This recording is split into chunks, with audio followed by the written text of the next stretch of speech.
Welcome back to Movie Recaps. Today, I'm going to explain a horror, thriller movie called The Mist. Spoilers ahead. Watch out and take care. In Bridgeton, Maine, the artist David, his wife Stephanie, and their 8-year-old son Billy take shelter from a huge thunderstorm, which results in a lot of property damage the next morning. Surveying around their property, Billy discovers damage that has been done to their boathouse by their neighbor Brent's tree. While inspecting the boathouse, the family discovers a mysterious mist hovering over the lake in front of them, which seems to be coming from the mountain across, yet they didn't give it too much of a thought and continued on. David goes to talk to his neighbor about trading insurance information to cover for the repairs on the boathouse. In that talk he discovers that Brent's car got crushed by another tree during the thunderstorm and as a favor drives Brent to the town with his son in the backseat. On their way into town, they drive by a few suspicious military vehicles going the opposite way of them. After the devastating storm last night, a lot of people went to the supermarket to buy groceries. Amongst them are David, his son and Brent. Suddenly the sound of sirens can be heard, as military vehicles and police cars rush by the store. An elderly man by the name of Dan Miller comes running into the store with a bloody nose, shouting that there is something in the mist and it took a young man. People thought him to be crazy. Now slowly, but steadily, a mist starts surrounding the store and a sudden earthquake appears, putting all the people in a panic. They are reluctant to leave the store after what just happened, but one woman goes on about having to see her daughters. She left them alone, letting the older one, who is 8 years old, babysit the younger one. She is worried about them, since the older one sometimes forgets to check on her sister. Since no one would accept to accompany her, she decides to leave alone and go into the mist, where she was not seen again. Groups of people started forming, which would talk about good old times, in an effort to calm down. In search of blankets for his son, David was told to look for them in the logging dock by the store manager Ollie Weeks. Once he enters the dock through the back door, he discovers a malfunctioning emergency generator creating a lot of smoke and decides to turn it off. In the silent darkness, David suddenly hears a weird noise coming from behind the garage door, as if something were pushing against it. When he goes back inside to tell a group of local men about the noise, they didn't believe him, but rather decided on opening the door in order to fix the generator. He started arguing with the locals, saying that it is not safe out there. That upset one of the guys who accused David of looking down on them and believing they are stupid. Against David's advice, the bagger boy Norm, trying to prove his bravery, opens the garage door, but is immediately met by a tentacled creature that grabs him by his leg. David and Ollie try to pull him out of the monster's grip, but fail to do so, resulting in the boy's death.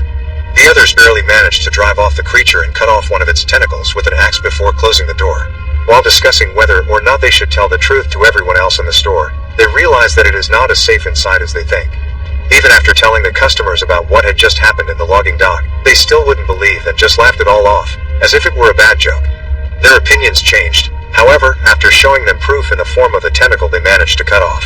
After the store owner confirmed the existence of a threat, David and Ollie directed the customers to barricade the storefront windows. Mrs. Carmody, a religious fanatic, begins preaching about an impending Armageddon and how this is Judgment Day, brought upon them by God, which scares the children in the store.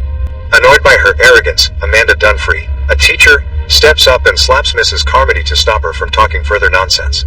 In disbelief of the existence of any monsters, a group of skeptics, led by Brent Norton, decide to leave the store in hopes of seeking rescue outside.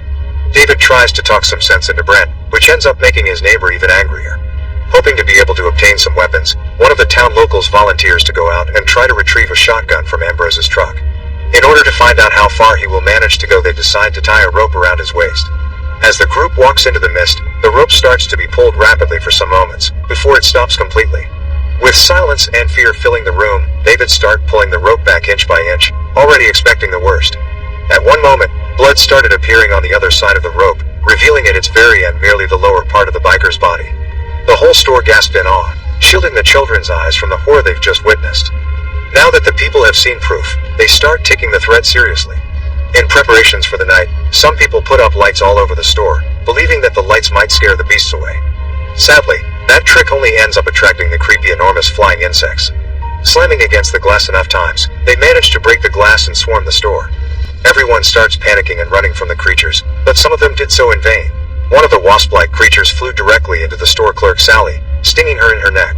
In the ensuing panic, 2 people are killed by the insects and another is burned to death in an attempt to incinerate the creatures. Sally's death left one particular man grieving, Jessup, who had just admitted his feelings for her a few minutes prior. Mrs. Carmody perfectly described a scene from the Bible that replicates this exact incident and in the chaos is miraculously spared from an insect, leading her to proselytize more fervently and gain followers among the survivors. Meanwhile, The store manager Ollie saves Billy's life by shooting one of the insects before it could attack him. The next morning, a small group, led by David, goes to the neighboring pharmacy in search of medical supplies and some other survivors, who might have sought shelter in there. Amanda and others tried to convince him of the danger this idea poses, and that he could leave his son orphaned, but he believed it to be safe enough to get to the pharmacy, reminding them of how far the biker got before he was actually killed. Even Mrs. Carmody advised them against leaving, going off in a monologue of her religious talk, when she gets hit in the head by a can. It turns out to have been thrown by an ex-teacher, Irene Riebler, who told her to shut her mouth. Going through the mist, they actually quickly got to the pharmacy. Since it was quiet inside, they believed to be safe. However, inside the pharmacy, they discover the nest of giant spiders along with a dead group of people led by Brent. Their bodies were used as hatching ground for 1 million new spiders. They get attacked by the giant spiders who killed 2 men using their burning web to skin and wound their prey. In an attempt to retreat, Dan gets met by another spider in front of the exit door, which he brutally stabs using merely a stick. Luckily, the rest of the group get back to safety inside the store. Mrs. Carmody, who had opposed the expedition, uses this failure to increase her influence by offering protection from divine wrath to new converts. Many believers would start forming circles of prayer, accepting all new joiners.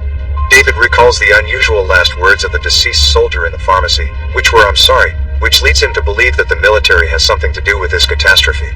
In search of the other soldiers that were locked up in the store with them, they find out that 2 of them had committed suicide, probably out of the guilt they felt.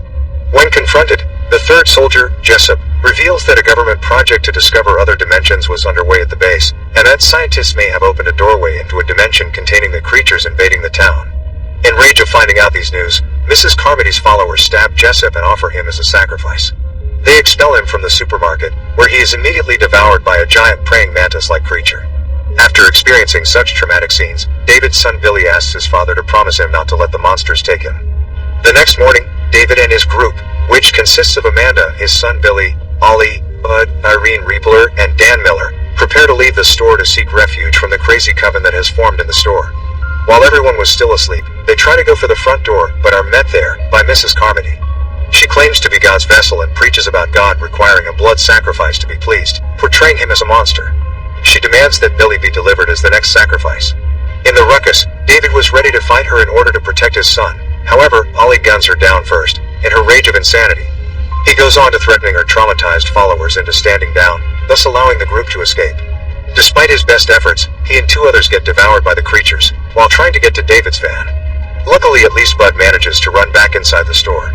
Only David, Billy, Amanda, Dan, and Irene manage to reach David's car in the end. In an effort to grab Amanda's pistol from the car hood, David barely escapes a monster's attack, but manages to get the pistol, which he believed to be of use. They drive off towards David's house through the mist, where he finds his wife Stephanie already dead and hanging from webs. Devastated by what he has seen, he decides to drive them all away from the town. Along the way, they pass by several abandoned cars on the highway and come across a colossal 6-legged beast. After driving for hours, they inevitably run out of gas. With no means of escaping the mist and terrifying noises approaching their car, David pulls out Amanda's pistol, suggesting with a look on his face that they should kill themselves, rather than die a horrible death. As he counts the bullets left, he realizes they are 1 bullet short. He decides to spare everyone else the pain and be the one to stay alive and kill them. Right before shooting his son first, Billy wakes up with a pistol to his head and a shot is fired.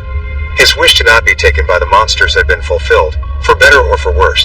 David proceeds to shoot the other 3 survivors with the remaining bullets before leaving the car, screaming in pain to be taken by the creatures. While waiting there, all of a sudden, the mist starts to dissipate, revealing the vanguard of a U.S. Army armored column that is in the process of exterminating the creatures and restoring order. On one of the trucks, he sees the store people who were rescued after they had left, including the woman who had left to see her children. In that moment, David realizes that he killed his son and the other survivors for nothing and continues screaming in agony. Make sure to subscribe and turn on notifications so you can watch more videos like this. Thanks for watching.